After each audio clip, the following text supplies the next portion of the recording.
Okay, hello everyone. Um, Today we are going to discuss the process of job evaluation. Now, this chapter is basically a continuation of the previous chapter in which we discussed the meaning of job evaluation.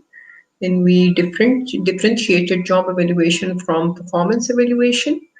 And we have also looked into the different approaches or the different methods that can be used for evaluating key jobs in an organization. This chapter will talk about the entire process, all the steps that are included in the job evaluation process.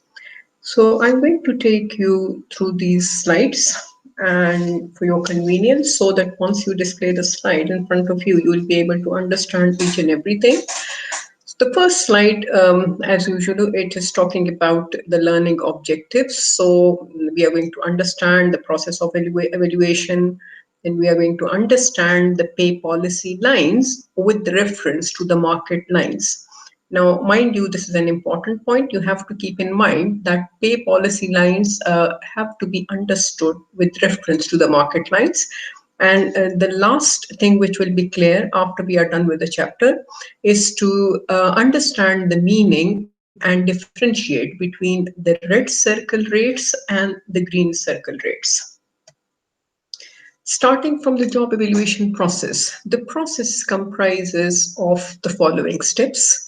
First of all, we will prepare the compensation goals and policies.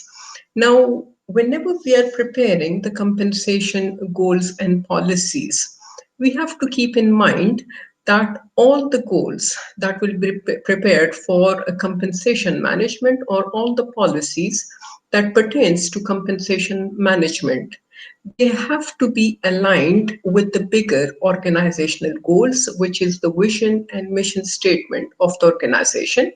Moreover, all the goals and policies, they have to be in compliance with the key values of the organization. When I say the key values of the organization, so basically every organization has a certain set of values which it must comply with. These values collectively are also known as the value system of the organization. Now, if I make a compensation goal that does not tally or it is not synchronized with the values of the organization, then that compensation goal or reward management goal will be considered as redundant. So it is a very important thing that all the goals of the organization, they have to be aligned with the vision and the mission statement of the organization, which are the bigger goals of the organization. The next step is we determine the internal equity. Now, whenever we are determining the internal equity, first you have to understand what is the meaning of internal equity. Internal equity refers to the worth of all the key jobs, or you can say the worth of different jobs in an organization. It means to find out the value of jobs inside the organization. Now, when I say inside the organization, in a while I'll be discussing the value of the jobs outside the organization. So over here we have to differentiate and we have to understand what is the internal equity or the internal worth and what is the external equity or the external worth. Uh, in the previous chapter, we used different methods. If you just recall one of those methods, and I think let's just stick to the point method, in which we objectively assessed the value of key jobs in an organization by using a point matrix, in which I even used an example where the worth of XYZ job title was found using that matrix. Now, those points basically refer to the value of a particular job inside the organization, which means any job which is of higher value to the organization, it will score higher points and vice versa. This is known as the internal equity.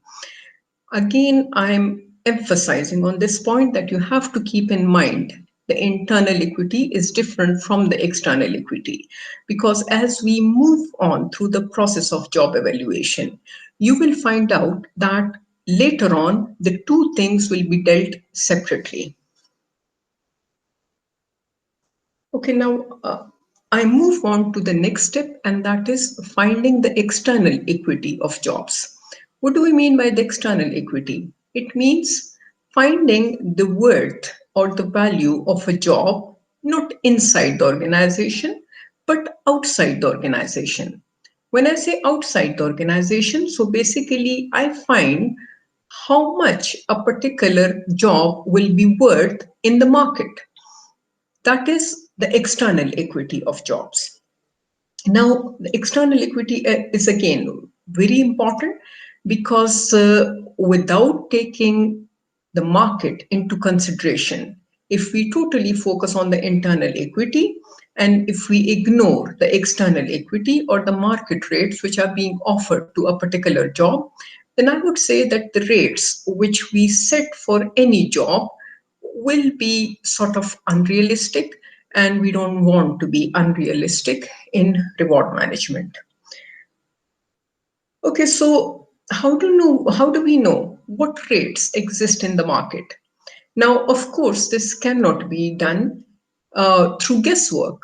For this, we have to employ certain data collecting tools and these tools will be used in order to collect data from different sources. Now, what are the sources? I'm going to talk about the tools as well in a while, but then what are the sources from where data can be collected? The sources are the following: competitive market rate, organizational size, industry, sector, union status, image, geographic location, and occupation. Now, together, these sources are known as relevant labor market, or RLM. Okay, now coming to the very first point, the competitive market. What do we mean by the competitive market? When we say the competitive market, my organization is operating in a market. And let's say I am running a private hospital. Now, my competitive market will be all the other hospitals in the region. It means all the other organizations will be out of my competitive market, which means an NGO cannot be my competitive market, which means a business oriented firm, or let's say a manufacturing plant, will be out of my competitive market. Again, because my organization is a private hospital, so my target market from where I'm going to collect information regarding the different salaries which are being offered to different job titles will be all the hospitals that exist in that region. So this is known as the competitive market. Then the next thing is the organization size. Now, if my organization is a large one, so I have to compare, or I have to look into the salaries which other large organizations are offering. Then my salaries should not be at par with small organizations. So the first thing is I have to make sure what is the size of my organization. Is it a big organization? Is it a small organization? Is it a medium organization? And then accordingly, I have to identify all my competitors with respect to the size of my organization. If my organization is a large organization, then I have to find all similar organizations which has somewhat similar size. When I say size, so I'm referring to the number of employees who are working there, the the scope of the business of that particular organization. Moving on to the next point, that is the industry or the sector. I'll also try to display the slide so that you people follow me. When I say industry or sector, then again, I have to see whether my organization falls into the labor intensive industry, or does it fall into the non labor intensive industry. What do we mean by labor intensive and what do we mean by non-labor intensive? Now, here are some of the examples that I have included.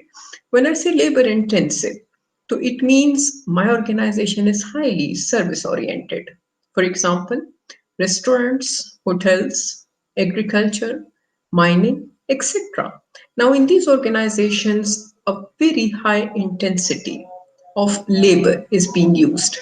So we call it high intensity labor organization or labor intensive organizations.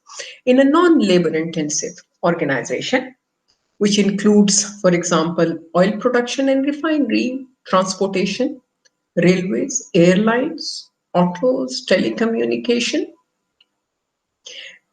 in these non-labor intensive industries, although still they are somewhat related to service orientation, but over here, majority of the work is being done by machines rather than by the employees who constitute the workforce of that organization. So we can call it non-labor intensive industries.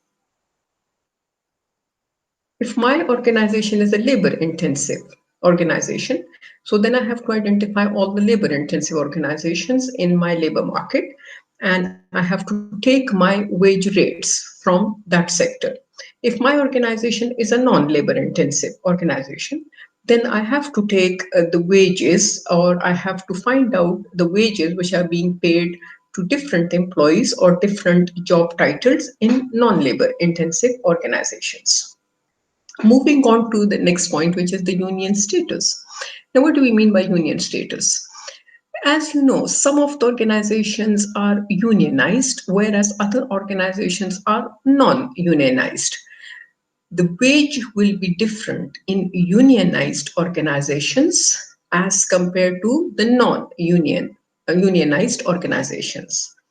Now, you must be wondering how the wage will be different because in organizations where labor unions are present, these unions try to strive or fight for higher wages of the employees. So, always they will be confronting the management and they will be asking for higher wages. So, somehow the management ends up in giving them a higher wage just to satisfy the labor unions who are the representatives of the workers. Now, contrary to this, we have non unionized organizations in which the labor unions either do not exist or they are inactive. In such organizations, because there is no body or no organized body which is confronting the management decisions regarding the wage of the employees besides some other work conditions. So in such organizations, uh, we assume that the wages will be slightly on the lower side. Now, one thing more that I would like to add over here, that in unionized firms or organizations, usually there is less differential between the pay of different level employees. In non-unionized organizations, the pay differential increases as we move from one level employees to another. What do we mean by the pay differential? I'll try to explain it with a very simple example. Now, let's say if the top level employees constitute of executives and the next level is of middle managers and the third level is of junior managers and the fourth level is of employees. Now, the wage of executive will be definitely higher than the wage of all the other levels of employees. But what labor unions will do, they will try to keep this difference at a minimum level, which means the wage which is being paid to the top executives and the wage which is being paid to the middle level managers. This difference between the wage should be kept at a minimum level. In non-unionized firms, we do not see this thing happen. So this is also one of the factor which is related to unionized and non-unionized firms with respect to the wage which is offered to the employees in such organizations. Moving on to the geographic locations. Now, in the geographic location, if my company is situated in a far-flung remote area, so I will look at all the companies who are dealing in the same business, but I will also keep into consideration my location. My competitors over there will be the organizations who are dealing with the same business in that locality. Now, if I'm running a business in, let's say, in a very remote area, the wages of my employees cannot compete with the wages of the employees who are working in a metropolitan city now or in a urban area, because automatically in urban areas there are higher rents, the cost of living increases, so the employees will be given higher wage, whereas in far-flung areas, in remote areas, in rural areas, because the cost of living is lower, so that thing is also reflected in the wage of the employees. So I must keep in mind the geographic location in which my organization is located. And the last point is occupation.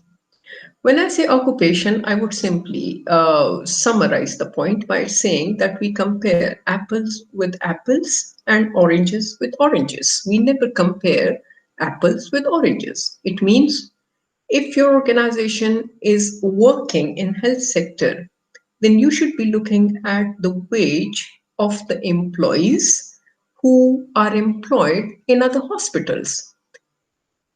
If your organization is working in manufacturing some products, so you will look into the wage of the employees who are employed in other manufacturing firms. Then we cannot select the benchmark salaries in some occupation which is not similar to the occupation in which my organization is dealing. So if you are paying to the doctors, you should be looking at the pay of the other doctors in other hospitals. If you are dealing with manufacturing workers, production plants, so the wage which you should be looking at is the production plants in your locality. Data sources. How do we collect? Now that we know from where to collect data, so how do we collect it? The way of data collection is the following. We can use simply we can collect information through surveys. Now it is a very costly process, and usually it cannot be conducted by individuals. Organizations pay employees to collect data, and in fact several employers, they pay a group of surveyors who collect the data for the purpose of comparison or for the purpose of looking into what the pay exists in the market. So for this purpose, usually surveys are designed. Survey is, you can say, a questionnaire are designed. The questionnaires will be given to the employees in different organizations, and data will be collected. And in the surveys, the employees or the manager will be asked about the different pay which is being offered to employees in their organization.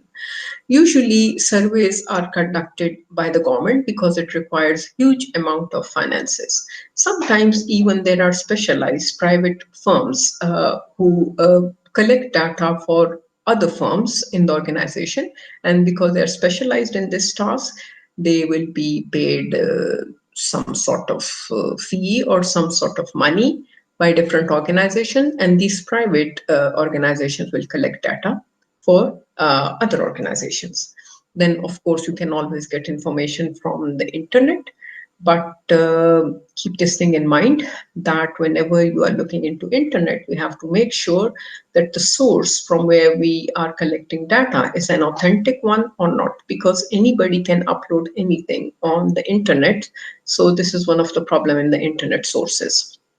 So if you're really interested in internet sources, make sure that you go to the websites of particular companies, the government websites, and only look into those sources. Then agencies and recruiters. Now, these are the different firms which exist in order to provide employees to other firms. So basically, they find employees for other firms and they're known as recruiters. The companies will request the agencies. The agencies will find the employees for them. They will screen the employees. They will pass the employees through or the candidates through different processes. And once they select an employee, only then that employee or candidate will be provided to an organization. Now, because such agencies, they deal with the with different employees in different sectors, in different firms. So they are well versed in the different types of data or the different type of salary or the different rates of salary which is being provided by different organizations. So we can use this as a source for data collection as well.